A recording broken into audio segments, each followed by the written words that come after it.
परिंदों को मंजिल मिलेगी यकीनन, ये फैले वे उनके पर बोलते हैं। परिंदों को मंजिल मिलेगी यकीनन, ये फैले वे उनके पर बोलते हैं।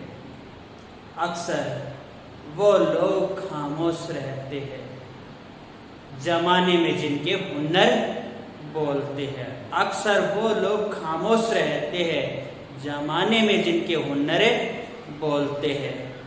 परिंदों को मंजिल मिलेगी यकीनन, ये उनके फैले हुए पर बोलते हैं। अक्सर वो लोग खामोश रहते हैं, जमाने में जिनके हुनर बोलते हैं। अर्थात मेहनत से सफलता प्राप्त होती है, इसलिए दृढ़ संकल्पित होकर के मेहनत कीजिए। आइए पढ़ते हैं हमारे संस्कृत कारक। आज हम पढ़ रहे हैं करण कारक। इससे पूर्व हमने कर्ता कारक और करण कारक पढ़ लिया है। तीसरा कारक हमारा करण कारक है। करण कारक में कौन सी विभक्ति का प्रयोग होता है भाई? करण कारक में सदैव तृतीया विभक्ति का प्रयोग होता है। और करण कारक के अंदर जैसे हम हिंदी वाक्यों के अंदर पर सर्ग देखें, यानी प्रतीक चिन्ह देखें, चिन्ह देखें, पर सर्ग या चिन्ह देखेंगे तो क्या प्राप्त करेंगे हमें? से या के द्वारा, यानी कर्ता ने कर्म को कर्ण से या के द्वारा। अब यहाँ पर देखते हैं कि कर्ण कारक है क्या। सबसे पहला पाणिनि सूत्र है कर्ण कारक का। पाणिनि सूत्र क्या है? कर्तृ कर्णयोः तृतीया। कर्तृ कर्णयोः तृतीया, इसको ध्यान से पढ़ना। प्रतियोगी परीक्षा में तो इस सूत्र से 1 नंबर आता है और प्राय करके विद्यार्थी गलत भी कर देते हैं, तो अब हमें गलत नहीं करना है। कर्तृ कर्णयोः तृतीया। कर्तृ यानी कर्ता और कर्ण। कर्ता और कर्ण में तृतीया विभक्ति होती है। कर्तृ कर्णयोः तृतीया क्या कहता है कि कर्ता और कर्ण के अंदर क्या होती है? तृतीया विभक्ति होती है। अब कर्ता कैसा है देखिए, ये कहता है अनभिहिते कर्तृ।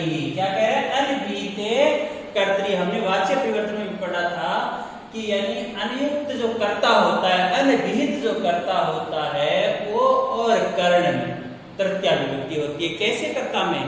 प्रधान कर्ता के अंदर तो हमारी प्रथमा ही होती है, जबकि अप्रधान कर्ता कह सकते हैं अनभिहित कर्ता। अनभिहित कर्ता के अंदर तृतीया विभक्ति होती है और कर्ण कारक में होती है। अब हम देखते हैं अनभिहित यानी अप्रधान कर्ता कौन सा है, ये देख लेते हैं। अब ये वाक्य दिए गए हैं, 3 वाक्य। ये तीनों वाक्य आपको ध्यान से पढ़ना है, क्योंकि वाक्य ये बार बार पूछे भी जाते हैं परीक्षाओं के अंदर और वहां पर हम गलत कर देते हैं तृतीया विभक्ति का उदाहरण। देखिए, रामेण बाणेन हतः बाली, यानी राम के द्वारा बाण से बाली मारा गया। राम के द्वारा बाण से बाली मारा गया। सबसे पहले तो हमें देखना है कि भाई कर्ण कौन सा है। कर्ण तो यहाँ बाण है, बाण के द्वारा, बाण तो क्या है? कर्ण है। और कर्ता कौन है? कर्ता यहाँ पर राम है। कर्ता यहाँ पर कौन है? राम है। और कर्ता के अंदर तृतीया विभक्ति कर रहे हैं हम यहाँ पर, न की प्रथमा कर रहे हैं। क्यों कर रहे हैं? क्योंकि ये कर्ता अनभिहित है, अप्रधान कर्ता है। तो इस रामेण अनभिहित कर्ता के अंदर तृतीया विभक्ति, बाणेन हमारा कर्ण कारक है, इसलिए तृतीया विभक्ति हो रही है। तो अनभिहित कर्ता है रामेण, याद रखना। अब यहाँ पर देखिए, रामेण रावण है हत है। बच्चे यहाँ पर भ्रम में कहां पर आ जाते हैं? देखिए विद्यार्थी, प्राय प्रकार के विद्यार्थी रामेण और बाणेन ऐसे पढ़ा होता है, और जैसे उदाहरण दे दिया रामेण रावणेन हत है, ऐसा भी कर देते हैं। तो रावण कर्ता है, ये हमारा मूल कर्ता है रावण। तो रामेण रावण है हत है, राम के द्वारा रावणे मारा गया। राम के द्वारा रावणे मारा गया, मूल। अब तीसरा है राम है बाणेन रावणं हतवान। अब ये तीनों वाक्य देखिए क्या फर्क दिखाई दे रहा है। यहाँ रावण मारा है, यहाँ पर क्या है? रावण आया। देखिए यहाँ पर तो दोनों की दोनों करता है, एक तो उक्त करता है और एक अनुक्त करता है। आपको उक्त करता अनुक्त करता, चाहे तो इसको आप उक्त भी कह सकते हो, सॉरी अनुक्त, ये तो हो गया हमारा अनुक्त और उक्त। या फिर इसको प्रधान है प्रधान भी कह सकते हैं, या फिर अभिहित और अनभिहित कह सकते हैं, तीन नामों से संबोधित करते हैं। यही बात हमें समझनी है सबसे विशेष। यहाँ पर हमारा अनुक्त अनभिहित, जबकि ये रावण जो करता है वो उक्त करता है क्रिया का, इसलिए प्रथमा हो रही है। राम यहाँ पर अनुक्त करता है, अनभिहित करता है, इसलिए तृतीया हो रही है। जबकि यहाँ पर देखिए हत्वान क्रिया क्या है, ये भी यहाँ पर तो कत प्रत्यय है, जबकि यहाँ पर कत प्रत्यय आ रहा है। तो यहाँ पर उक्त करता राम है, इसलिए हम प्रथमा कर रहे हैं राम है। और बाण तो हमारा केवल साधन है, इसलिए तृतीया विभक्ति हो रही, कोई दिक्कत नहीं है। अब रावणम, रावणम यहाँ क्या हो रहा है, कर्म हो रहा है। रावणम यहाँ क्या है, कर्म है। तो कर्म के अंदर हम द्वितीया विभक्ति कर रहे हैं हते वाक्य। इन तीनों वाक्यों को आप अच्छी तरह से समझोगे, ये तीनों वाक्य बार बार आप गलती करवा देते हैं। तो रामेण बाणेन हते वाली और रामेण रावणे हते, दोनों कर्ता आ गए। जबकि यहाँ पर कर्ता ये करण और ये हो गया हमारा कर्म हत्वान, हत्वान वाले वाक्य के अंदर ऐसा बनता है। ठीक है, अगला दूसरा सूत्र हम पढ़ते हैं साधकतमम कर्णम, यानी कर्ण क्या है, कर्ण है वो एक साधन है। कर्ण क्या है, कर्ण एक साधन है, साधकतमम कर्णम। अब देखिए इसकी वृत्ति पढ़िए, जैसे ये वृत्ति पढ़ी थी, सूत्र और वृत्ति अगर हम अच्छी तरह याद कर ले हैं तो कतई हमें भूल नहीं होती है। क्रिया सिद्धौ प्रकृष्ट उपकारकम, ये शब्द बहुत ही महत्वपूर्ण है। क्रिया सिद्धौ यानी क्रिया की सिद्धि के लिए प्रकृष्ट उपकारकम अत्यधिक सहायक है। प्रकृष्ट उपकारकम यानी अत्यधिक सहायक, अर्थात कह सकते हैं उस सहायक के बिना क्रिया की सफलता हो ही नहीं सकती। उसको कर्ण संज्ञा होती है, उसको कर्ण संज्ञा होगी। कर्ण संज्ञा होने के बाद में ये सूत्र कर्तृ ऐसे तृतीया विभक्ति हो जाती है। ये सूत्र तो हमारा कर रहा है कर्ण संज्ञा, और जबकि ये सूत्र कर रहा है विभक्ति। ये सूत्र क्या कर रहा है, विभक्ति कर रहा है। तो हमें समझना है कि भाई कर्ण क्या होता है। कर्ण वही होता है कि क्रिया की सिद्धि में अत्यधिक जो सहायक होता है, जिसे हम उपकारक कहते हैं। अत्यधिक उपकारक यानी सहायक होता है, वही कर्ण होता है। एक वाक्य में कई कर्ण हो सकते हैं, यह नहीं कि एक वाक्य में भाई एक ही कर्ण होता है, नहीं। एक कर्ण की सहायक के स्थान पर यह आपके लिए वाक्य पूछा जा सकता है उपकारक भी, उपकारक भी पूछा जा सकता है, कई उपकारक हो सकते हैं। अब देखिए एक उदाहरण देखते हैं अपन, ये उदाहरण समझ लोगे तो मतलब आप उपकारक समझ लोगे, आप ये कर्ण कारक समझ लोगे। राम योग्यता के द्वारा, राम योग्यता के द्वारा, हाथ से, कलम के द्वारा, मस्सी से पत्र लिखता है। सबसे पहले हमें पहचानना है भाई कि इसमें क्रिया क्या है, लिखना है। 2 नंबर पर हमें पहचाननी है कि भाई इसका कर्ता कौन है, राम है। 3 नंबर पर हमें पहचानना है कि अन्य कारक है, जैसे इसमें कर्म है, पत्र है, और ये सब के सब क्या हो गए, कर्ण कारक हो गए, क्योंकि ये सब के सब साधन है, पत्र लिखने के साधन है राम के और पत्र लिखने की प्रक्रिया के बीच। तो राम करता है, हम क्या कर देंगे, कर्ता में प्रथमा राम योग्य तया हस्तेन, तृतीया विभक्ति कलमेन, तृतीया विभक्ति मस्सी यानी मस्या, मस्सी मतलब दवा, स्याही, मस्सी यानी स्याही, मस्या, पत्र कर्म हो गया, पत्र में लिखती। अब आपसे पूछ लिया जाए कि भाई इस वाक्य में उपकारकों की संख्या कितनी है, संख्या बतानी कि इस वाक्य में आपके कर्ण उपकारक की संख्या कितनी है, कर्ण उपकारक की संख्या कितनी है, 1 2 3 और 4, आपका उत्तर सही हो जाएगा। तो राम योग्यता के द्वारा, हाथ से कलम के द्वारा, मस्सी से पत्र लिखता है। चित्र राम है योग्यतया हस्तेन कलमेन मस्या पत्र में लिखती। दूसरा उदाहरण देख लेते हैं, जागृति कलम से लिखती है, तो हमारा कलम क्या हो गया, अत्यधिक सहायक साधन हो गया, कर्ण कारक हो गया, कर्ण में तृतीया विभक्ति कर देते हैं। तो लिख देते हैं अपने जागृति ही, क्या कर दिया, जागृति ही, और कलम में तृतीया करेंगे तो क्या बन जाएगा, कलमेन, जागृति कलमेन लिखती, जागृति कलमेन लिखती। आगे जो उदाहरण आ रहा है, राम दूध से रोटी खाता है। राम जो रोटी खा रहा है उसका साधन क्या है भाई? दूध है। तो दूध के अंदर अपन क्या कर देंगे भाई? तृतीया विभक्ति कर देंगे। तो यहां पर कर देते हैं हम, राम है दुग्धेन, राम है दुग्धेन रोटी में खादती।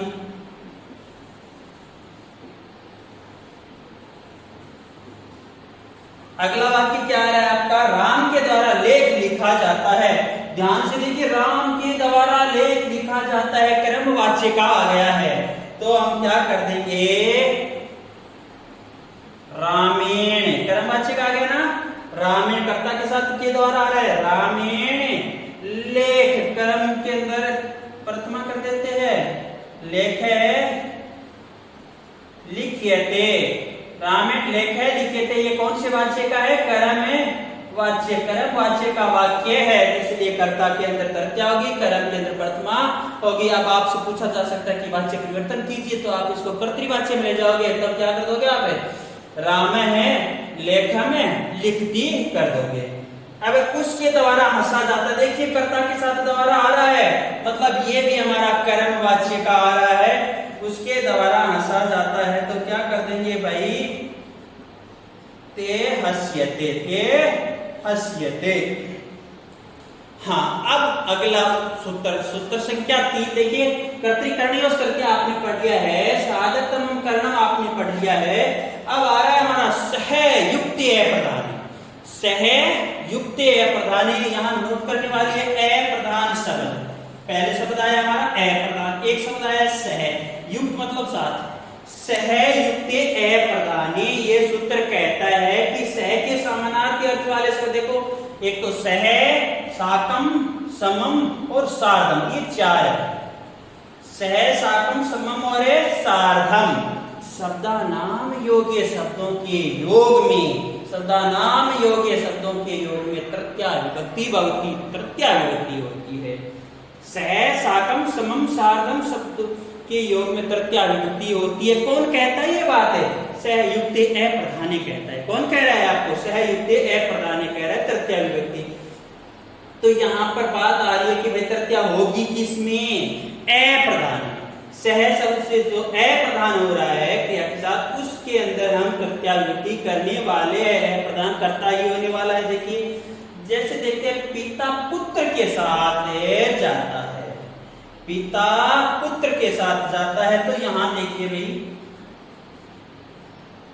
पिता के जगह जनक कर लेते हैं। चलो जनक है, क्यों? ये तो हो गया हमारा प्रधान कर्ता।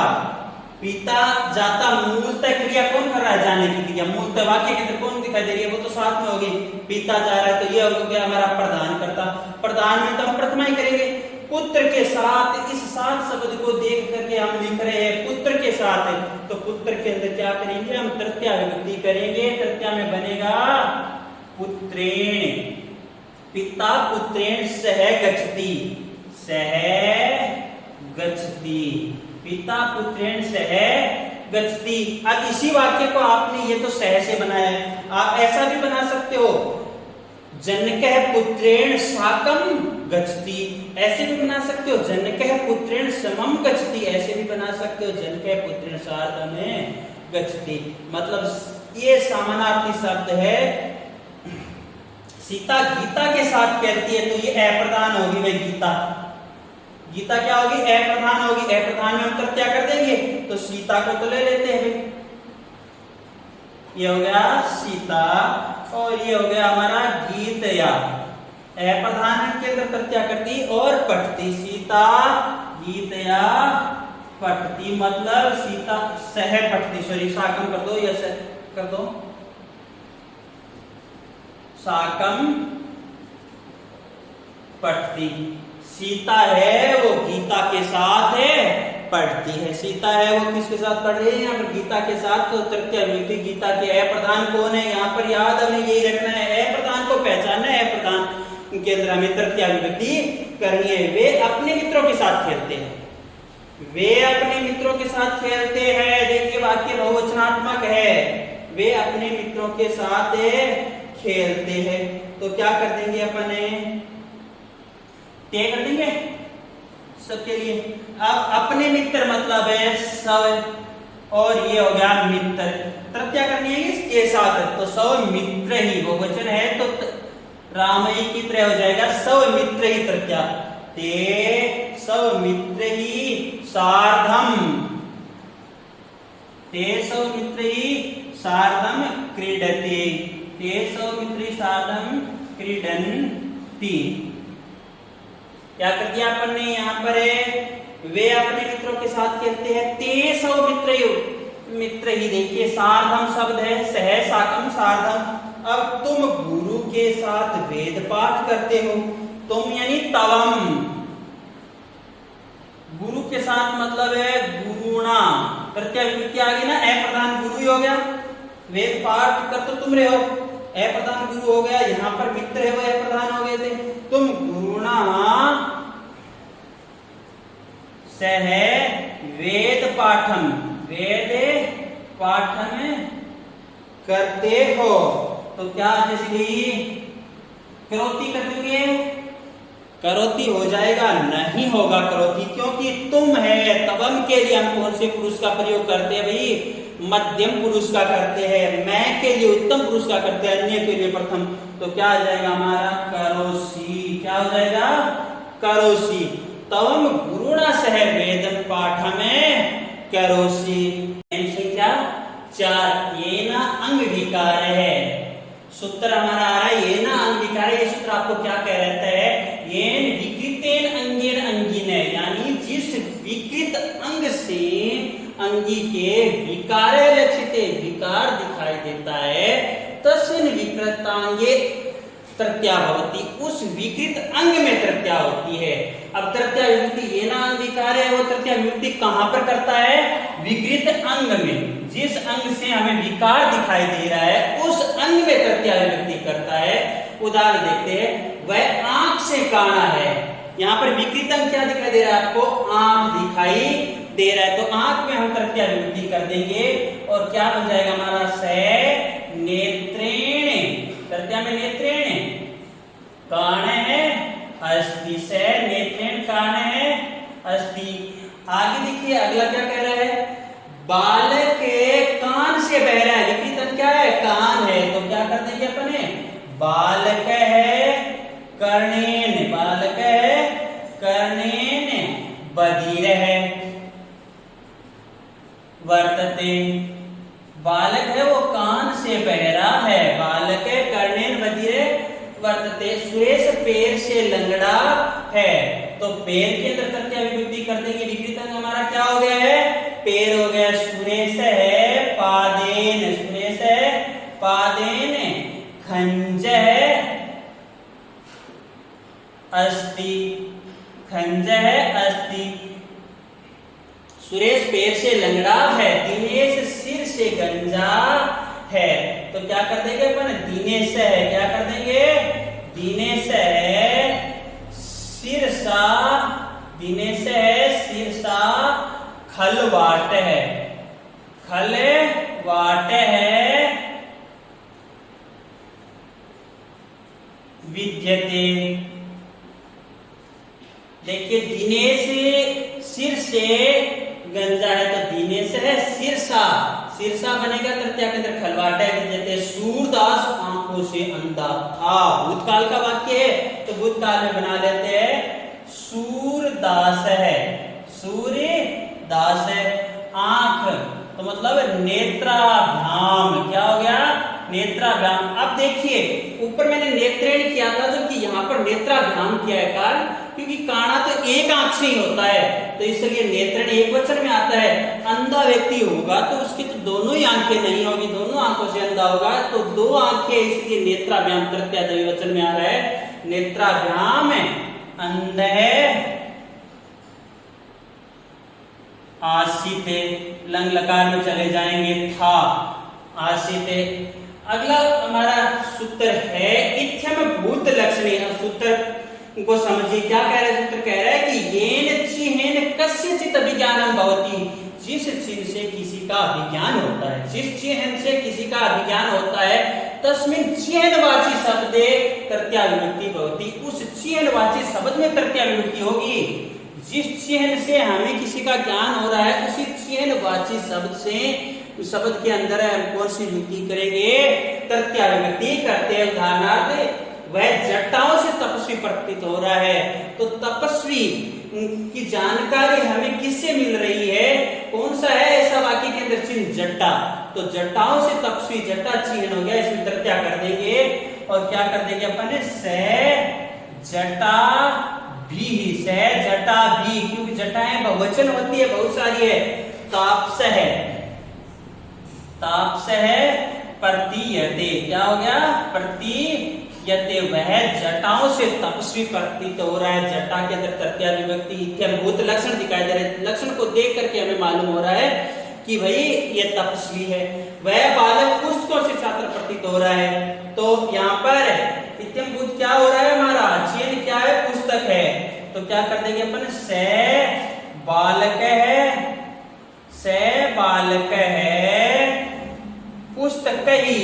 देखिए पुस्तक, बहुत सारी पुस्तक है ना, पुस्तक ही छात्र है प्रतीयते, पुस्तक ही छात्र है प्रतीयते। वह बालक पुस्तकों के द्वारा छात्र प्रतीत हो रहा है। नंबर 6 पर हमारा नियम आता है हेतु। हेतु मतलब कारण। हेतुवाची शब्द तृतीया विभक्ति होती। हेतु क्या कह रहा है, हेतुवाची शब्द यानी कारणवाची जो शब्द है उसके अंदर तृतीया विभक्ति होती है। अरे ध्यान देने वाली बात है, अगर वाक्य के अंदर हेतु और आए तो वहां पर षष्ठी विभक्ति भी होती है। जैसे देखिए पुण्य से हरि को देखा, क्या कर देंगे अपन, पुण्येन, क्या कर देंगे, पुण्येन। हरि को देखने का कारण क्या है, पुण्य। हरि को देखने का हेतु क्या है, पुण्य है, इसलिए हम उस पुण्य के अंदर तृतीया कर रहे हैं। हरि दृष्ट है, क्या कर देंगे, हरि दृष्ट है, पुण्य से हरि को देखा। वह पढ़ने हेतु रहता है, रहने का, निवास करने का कारण क्या है, पढ़ना है। तो क्या कर देंगे अपन, से अध्ययनेन, से अध्ययनेन वस्ति, से अध्ययनेन वस्ति। अब देखिए विद्या से यश बढ़ता है, यश बढ़ने का कारण क्या है, विद्या है। तो विद्याया यश है वर्धते, विद्याया यश है वर्धते, विद्या से यश बढ़ता है। तो ये हमारे 6 नियम हो गए। आदि भय उपसंज्ञानम यानी प्रकृति आदि, प्रकृति आदि, प्रकृति से प्रारंभ होने वाले और भी ऐसे शब्द है प्रकृति से, इन शब्दों देखिए प्रकृति आदि क्रिया विशेषण शब्द, यानी ये शब्द है वो क्रिया विशेष शब्द आते हैं। क्रिया विशेष शब्द है, प्रकृति हो गया, सुख हो गया, दुख हो गया, सरलता हो गया, कठिनता हो गया, ऐसे शब्द। इन शब्दों के अंदर तृतीया विभक्ति होती है। प्रकृति आदि ऐसे शब्द है जो क्रिया के विशेषण बताने वाले, इन शब्दों के अंदर तृतीया विभक्ति हो गए। जैसे प्रकृति सुख है, दुख है, सरल है, कठिन है। तो जैसे देखिए वह प्रकृति से साधु है, तो हम क्या कर देंगे भाई, से प्रकृत्या, तृतीया विभक्ति क्या हो गया, प्रकृत्या साधु अस्ति, से प्रकृत्या साधु अस्ति, वह प्रकृति से साधु है। तो प्रकृति है, इसके अंदर तृतीया विभक्ति हो रही है, कौन से सूत्र के अनुसार हो रही है, प्रकृत्यादि भय उपसंख्या नाम सूत्र के अनुसार, प्रकृत्यादि भय उपसंख्या नाम सूत्र के अनुसार हो रही है। गणेश सुख से जीता है, गणेश है वो सुख से जीता है, प्रकृति आदि में आ गया, तो हम क्या कर देंगे, गणेश है सुख में तृतीया कर देंगे, गणेश है सुखेन, गणेश है सुखेन जीवती, गणेश है सुखेन जीवती, गणेश है वो सुख से जीता है। प्रियंका सरलता से लिखती है, प्रियंका है वो सरलता से लिखती है, प्रकृति आदि में आ गया, तो क्या कर देंगे अपने, प्रियंका सरलतया, प्रियंका सरलतया लिखती, प्रियंका सरलतया लिखती। मूर्ख दुख से जीता है, तो क्या कर देंगे अपने, मूर्ख है दुखेन, मूर्ख है दुखेन जीवती, मूर्ख है दुखेन जीवती। तो विशेष बात यह है, ये तो 7वां सूत्र आपको क्या कह रहा है, प्रकृति आदि उपसंख्या नाम, ये यानी प्रकृति आदि ये जो शब्द है क्रिया की विशेषण विशेषण बताने वाले क्रिया विशेषण शब्द इन्हें कहते हैं। इन शब्दों के अंदर तृतीया विभक्ति होती है, जैसे प्रकृति हो गया, सुख हो गया, दुख हो गया, सरल हो गया, कठिन हो गया, अन्य भी ऐसे शब्द है। अगला 8वां नियम, सूत्र तो नहीं नियम है ये कि निषेधार्थक से अलम, एक अलम शब्द है, महत्वपूर्ण है। इस अलम शब्द के योग में 2 विभक्ति होती है, तृतीया भी होती है और चतुर्थी भी होती है। चतुर्थी पर्याप्त अर्थ में होती है, जैसे ही हम संप्रदान कारक पढ़ेंगे उसमें पढ़ेंगे। अभी तृतीया पढ़ रहे हैं, कहां पर अलम शब्द है, तृतीया विभक्ति होती है, किस अर्थ में होती है, निषेध अर्थ में। किस अर्थ में होती है, निषेध मतलब मना करने के अर्थ में अलम शब्द के योग में सदैव तृतीया विभक्ति होती है। जैसे हंसो मत, हंसो मत, तो क्या कर देंगे हमें, हंसी तेन, हंसी तेन अलम, हंसी तेन अलम, या फिर अलम हंसी तेन हंसो मत, विवाद मत करो, क्या कर देंगे अपने, विवादेन, विवादेन अलम, विवादेन अलम। यानी ये जो अलम शब्द है इसके योग में 2 विभक्तियां होती है, एक तो तृतीया होती है और एक चतुर्थी होती है। तृतीया कहां पर होती है, जब निषेध किया जाता है, मना किया जाता है, वहां पर तृतीया विभक्ति होती है। अगला नियम है हमारा अपवर्गीय तृतीया। आपने द्वितीया विभक्ति के अंदर एक सूत्र पढ़ा था, काला धो नौरतेंते संयोगी। उसने कहा था ना, समयवाची और मार्गवाची शब्दों के अंदर अगर अत्यधिक संयोग होता है तो वहां पर द्वितीया विभक्ति होती है। अब यहाँ पर उसी अत्यधिक संयोग के बाद एक शब्द जुड़ गया है, अपवर्ग। क्या शब्द जुड़ गया है, अपवर्ग। अपवर्ग का अर्थ होता है फल प्राप्ति। फल प्राप्ति अगर होती है अतिरिक्त संयोग के साथ जो कार्य किया जा रहा है कालवाची और मार्गवाची में, उसका अगर हमें फल प्राप्त हो जाता है तो वहां पर ऐसी स्थिति में तृतीया विभक्ति का प्रयोग करेंगे। अगर फल प्राप्त नहीं होता है तो हम द्वितीया विभक्ति करते हैं। जैसे देखिए, छात्र दिन भर पढ़ा, वह समझ गया, मतलब दिन भर लगातार निरंतर छात्र पढ़ता है, अंत में फल प्राप्त हो जाता है, समझ गया, तो यहाँ पर हमें तृतीया विभक्ति करेंगे। देखिए, दिवसेन, तृतीया विभक्ति आ गई ना दिन भर में, दिवसेन छात्र है, और क्या हो जाएगा, अधीते मतलब समझ गया, मतलब दिन भर छात्र पढ़ा और समझ गया। दिवसेन छात्र अधीते, यहाँ पर तृतीया विभक्ति हो गई। तो कर्ण कारक के ये 9 महत्वपूर्ण नियम थे, सो आपको याद कर लेना है। कर्ण कारक याद करना ही है, इसे पूरा आपको कर्ता और कर्म भी याद कर लेना है। अगले वीडियो में पढ़ने वाले हैं संप्रदान कारक, उसके लिए तैयार हो जाना, संपूर्ण कारक पढ़ लेना। धन्यवाद।